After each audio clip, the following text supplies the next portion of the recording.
Good morning, it's Friday, the 8th of May. This is Europe Today, and I'm Maret Gwyn, coming to you live from Brussels with the news and analysis to start your day. Coming up today, in a call with the European Commission chief overnight, US President Donald Trump threatened much higher tariffs on the EU unless the bloc slashes tariffs on US goods to 0% by the 4th of July. The pressure is on for the EU to push its embattled trade deal with the US over the line. We'll have the details. And the US says it has struck Iranian military sites following an exchange of fire in the Strait of Hormuz. Tehran says civilian areas have been hit, but President Trump claims the ceasefire is still in effect. Meanwhile, Israeli and Lebanese officials are set to hold further talks next week as the ceasefire in Lebanon falters. In other news, Ukraine's top negotiator Rustem Umerov is in Miami to meet with Trump's envoys after weeks of stalled progress in US-brokered peace talks. It comes as Moscow's unilaterally announced ceasefire is supposed to take effect and after Russia broke the longer truce proposed by Ukraine. President Zelensky has warned other states not to send their representatives to the parade in Moscow on Saturday. But first this morning to our top story. European Commission Chief Ursula von der Leyen and President Trump held a call last night amid rising transatlantic trade tensions. Trump has issued an ultimatum, adding pressure on EU negotiators to push the trade deal with the US over the line. For more, I'm joined by our correspondent, Stefan Grober. Good morning, Stefan. Good morning, Marit. So Trump is clearly not happy with the Europeans. What's at stake here?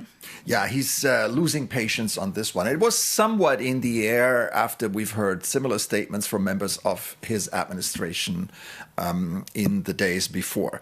Now, here's what he said verbatim in his social media post. I've been waiting patiently for the EU to fulfill their side of the historic trade deal we agreed in Turnberry, Scotland, the largest trade deal ever. I agreed to give until our country's 250th birthday, or unfortunately, their tariffs would immediately jump to much higher levels. Of course, the deal is lopsided and controversial, especially in the European Parliament. It's 0 tariffs on US exports going to Europe and 15% on European products going to America. That's why negotiations between the EU institutions have been tough so far and are still ongoing before the deal can be approved by the Parliament. The main sticking point here being the demand to insert safeguards in case Trump breaches the joint commitments or threatens the bloc's territorial integrity, as he did when he threatened to forcefully seize Greenland from Denmark. The problem, of course, is, Maeve, that no one in Europe believes that this is a good deal for us. But still a looming threat of 25% tariffs on EU cars. That could be a big blow, especially to the German car industry. Well, it would be a pretty nasty blow. That's correct. It would probably not destroy the European car industry, but it could accelerate a major shift towards a relocation of industrial capacity away from Europe. Now, not all German car makers would be equally exposed. BMW, Mercedes, and Volkswagen, they all run major plants in the US, and Trump himself has said that vehicles made in US factories would avoid tariffs. But Audi and Porsche would be very vulnerable. They could lose market share, their profit margins would shrink, and they could be forced to relocate their production to America. And this is exactly what Trump wants. That could lead, of course, to further weakening Germany's car industry and Germany's industrial base, and also put pressure on its suppliers in Eastern Europe. And then the question is, what would the EU do? Would it retaliate, and how? So the prospect of a trade war, major trade war with the US is certainly on the horizon here. Okay, Stefan, thank you so much for bringing us up to speed on that. Now we're moving on. The EU's defence chief, Andrius Kubilius, will visit Poland and his native Lithuania today to sign defence loan deals, collectively to the tune of 50 billion euros. The aim is to strengthen these nations' defences, and the loans are part of the EU's 150 billion euro defence programme known as SAFE. Poland will be the biggest beneficiary of the programme. Our EU correspondent, Angela Skujins, is here and spoke to Commissioner Kubylus just before he set off. Angela, good morning, good to see you. Tell us first, what will this money, when will it flow and what will it be spent on? Good morning, Marid. So the less juicy details first. 15% of the cash is expected to be dispersed by the end of the month to both Poland and Lithuania. The rest of the money should flow every 6 months, dependent on whether these countries adhere to the European Commission's rules. Now, this is, of course, part of the EU's big pitch to ensure the continent is fighting fit and can repel any foreign aggression, namely Russia. Poland is expected to receive the biggest envelope of cash. We're talking about 43 billion euros. They want to beef up their anti-drone defence systems as well as that eastern flank. So that's the land border between Poland and Belarus. Lithuania is expected to receive a smaller parcel of money, 6 billion euros, but they really want to amp up their land forces and buy ammunition as well as mines. 18 member states applied for this loan program, including Hungary. We know that the incoming Prime Minister, Peter Magyar, wants to put this on the back burner. However, I did manage to speak to the European Commissioner for Defence, Andrius Kubilius, before he took off to Poland and Lithuania today. I asked him about the significance of inking these deals. And it's very symbolic that we are doing that in Poland, because Poland is the country which is taking the biggest responsibility on the biggest amount of those loans, 42.7, if I am correct, billion euros. It's also very symbolic that we are doing that on Victory Day, showing really that we are ready, to deter and to defend ourselves. And it's again very symbolic that we are doing that in, just before Europe's Day, because this mechanism of safe loans is really based on basic principles of European Union, on solidarity principles. What is Europe protecting itself from? What is the money going to be used for? Well, definitely, in Europe we see very clearly that possibility of Russian aggression against EU or NATO member states is real. That is what our intelligence services are speaking. Poland is doing a very big job in strengthening both its own defense capabilities, but also strengthening defense of the whole Europe, because those frontier countries like Poland, their border is also European Union border. So, and what is also very important that with that loan, Poland is strengthening its defense industry. And this is our common goal in the whole Europe, really, to make our defense industries ready to produce what is needed in order to deter possibility of Russian aggression. And we know that the Hungarian Prime Minister-to-be, Peter Magyar, is currently reassessing that country's defence loan application. How hopeful are you that this proposal will get over the line? Well, that is what we agreed with new government or forthcoming government of Hungary. That is a normal practice, that such a big, responsibility, such a big obligation from the government side should be taken when the new government is established. And definitely they need to have some time to review the projects which were proposed by the previous government, by Viktor Orban government, and that's it's nothing unusual here. So definitely time is very important because we want that all the member states would be able to fully implement those loans till 2030, to have all the products produced.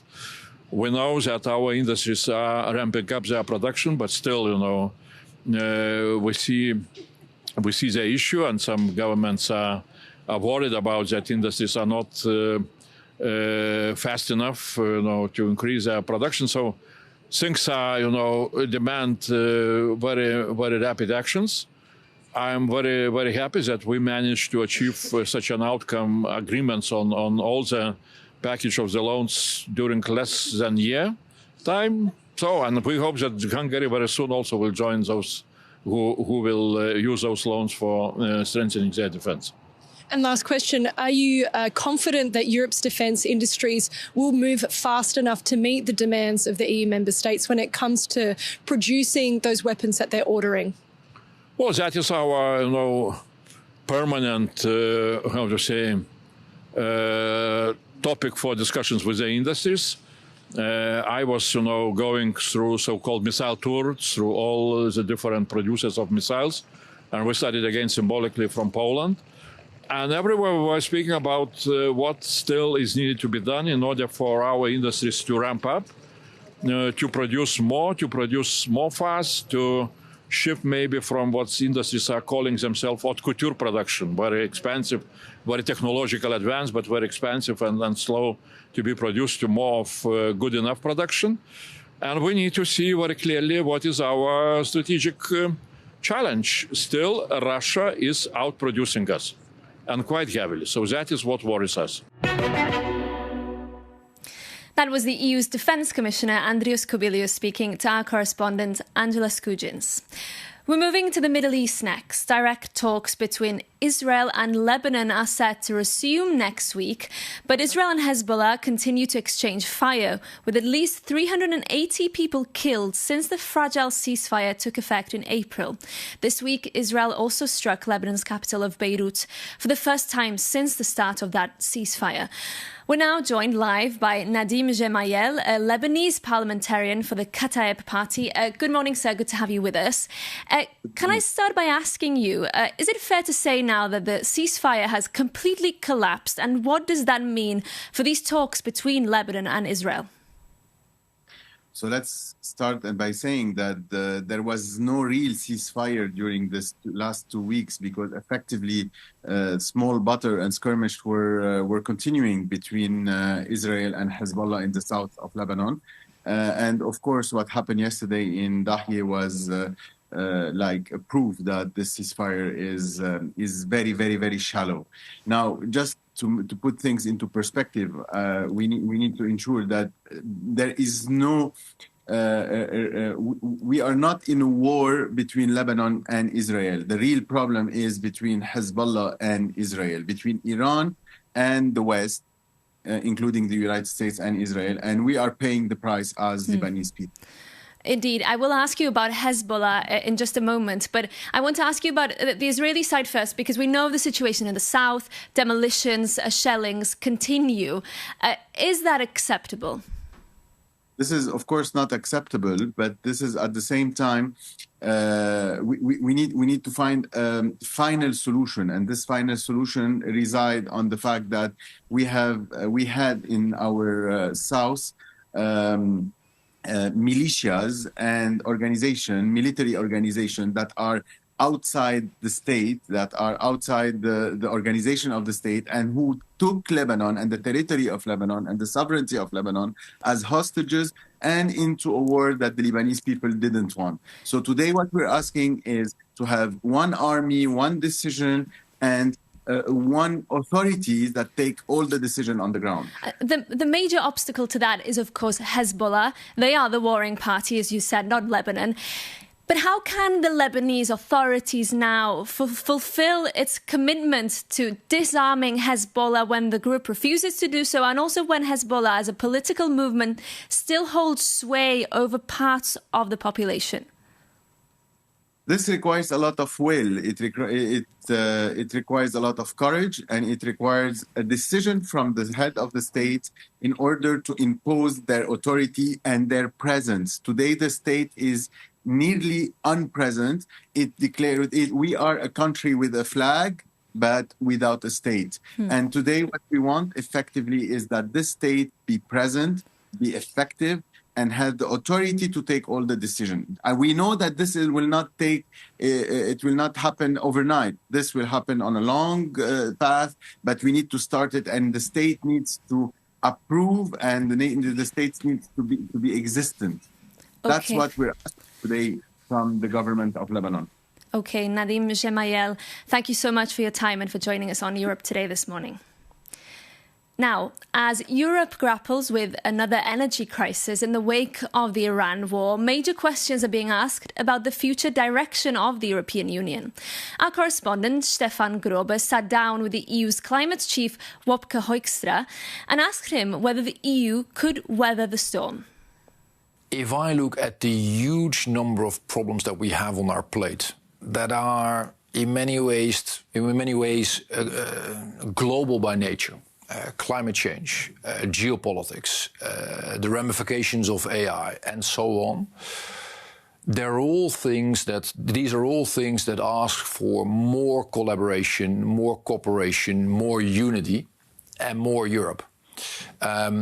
So that, in my view, is the way forward. What it does ask from us is the tools and also the speed to deliver this at scale. And there, I think we have homework to do. In what sense, homework? I mean, if you look at the speed with which events are being pushed on our plate, and you think about our infrastructure in Europe, where quite often it's a bit at the member states level, it is a bit at the European level, it asks for coordination, and we're not necessarily always very quick in delivering. Occasionally we manage to make use of a crisis and we push things forward, but overall our design is too much geared for good weather. We're not in good weather. We're in exceptionally bad weather, and that will continue. So that asks for a different approach. On that note, do you think that Donald Trump and Vladimir Putin have done a lot to unify the continent here? Well, I mean, it's and again, let's separate the two. What is crystal clear is that Putin continues with his absolutely horrific war in Ukraine, and we have a huge incentive that in the end this ends with a bloody nose for him, and he is wanted in The Hague. As for the Americans, I think I'm worried about the damage that has been done to the relationship, to the marriage, and in my view, we need to follow let's say a two-track strategy. On the one hand, there is a lot that unites us, and there is an incentive, and there are clear interests here at hand that make it important that we continue with our American friends. That's one.